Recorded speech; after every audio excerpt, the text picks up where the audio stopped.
जय माता दी। आइए जानते हैं नवरात्रि के पहले दिन कलश स्थापना और पहले दिन की पूजा विधि के बारे में। तो पहले दिन उत्तर पूर्व दिशा की ओर मुख करके आपको एक चौकी की स्थापना करनी होगी। चौकी लकड़ी की रखें और उसके ऊपर लाल वस्त्र बिछा दें। कलश की स्थापना करने के लिए मिट्टी का एक कलश लें। उसके ऊपर हल्दी से या चंदन से स्वास्तिक का चिन्ह बना लें। कंठ पर मौली कलावा बांध लें और कलश के अंदर डालने के लिए आपको चाहिए गंगा जल, शुद्ध जल, हल्दी की एक गांठ, एक का सिक्का, एक सुपारी, लौंग का जोड़ा, 2 इलायची, थोड़े अक्षत, कुमकुम। अब चौकी पर सबसे पहले माँ भगवती की प्रतिमा की दाहिनी तरफ कलश की स्थापना करेंगे। अगर आप ज्वारे बोना चाहते हैं तो ज्वारे भी बो सकते हैं। अब कलश के अंदर जल आदि भरने के बाद आपको पानी वाला जटा वाला नारियल रखना होगा। नारियल को चुनरी से लपेट लें और कलश के ऊपर आम या अशोक के पत्ते रखें।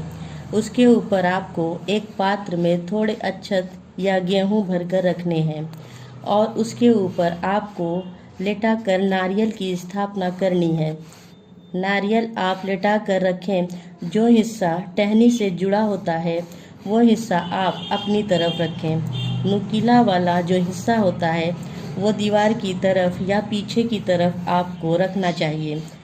कलश की स्थापना के बाद अब हम यहाँ पर माँ दुर्गा की प्रतिमा की स्थापना करेंगे और माँ का आवाहन करेंगे कि हमारी पूजा में पधार कर अपना शुभ आशीर्वाद प्रदान करें। इसके साथ गणेश भगवान की स्थापना करेंगे।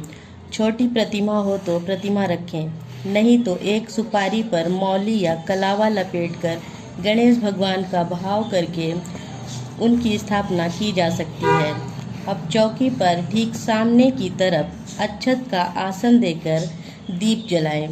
अखंड ज्योत जलाना चाहते हैं तो अखंड ज्योत भी आप जला सकते हैं। अगर धातु की प्रतिमा है तो गणेश भगवान की प्रतिमा को स्नान कराएं, नहीं तो जल का छींटा देकर स्नान का भाव करें।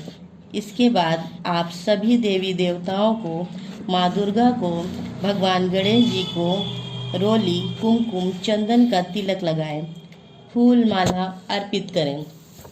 भगवान गणेश को दूर्वा अर्पित करें। माँ दुर्गा को श्रृंगार की सामग्री अर्पित करें। मंदिर में कुछ दान दक्षिणा रखें।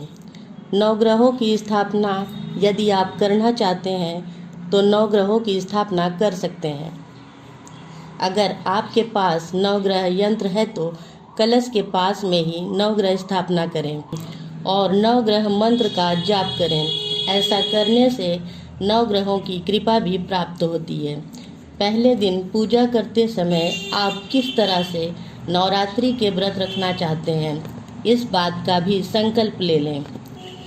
पूरे रखना चाहते हैं या पहला और आखिरी रखना चाहते हैं, किस तरह का फलाहार आप करना चाहते हैं, तो यह भी संकल्प ले लें। पहले दिन की पूजा में समय अधिक लगता है।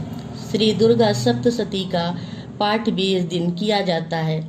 समय हो तो सुबह पाठ कर सकते हैं, नहीं तो शाम की पूजा में भी पाठ किया जा सकता है। और इसके बाद आप श्री दुर्गा चालीसा का पाठ करें और फिर माता रानी की आरती करने के बाद माँ को भोग लगाएं। आज के दिन आप पंचामृत का, दूध से बनी मिठाइयों का दूध में शक्कर डालकर भोग लगा सकते हैं। नवरात्रि के दिनों में हवन भी किया जाता है। हर दिन अगर बड़ा हवन करने की सामर्थ्य ना हो, समय ना हो, तो आप खुद से भी अग्यारी के रूप में हवन कर सकते हैं। एक मिट्टी का बड़ा दिया लेके इसमें आपको गाय के गोबर का उपला तोड़कर अच्छे से जला लेना है। धुआं शांत हो जाए तब उसमें आपको घी में डुबोकर लौंग का एक जोड़ा रखना है। कपूर जलाकर पहले अग्नि प्रज्वलित कर लेनी चाहिए। उसमें थोड़ी सी हवन सामग्री डालनी है। फिर बतासा तोड़कर उस अग्नि में रखें और लौंग का जोड़ा तो परिवार के जितने भी सदस्य हैं वो सभी अपने अपने नाम का अग्नि में छोड़ सकते हैं।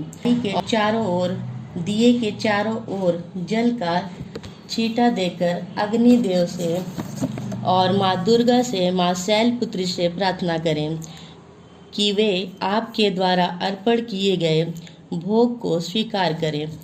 प्रत्येक दिन अग्यारी इसी तरह से की जाएगी।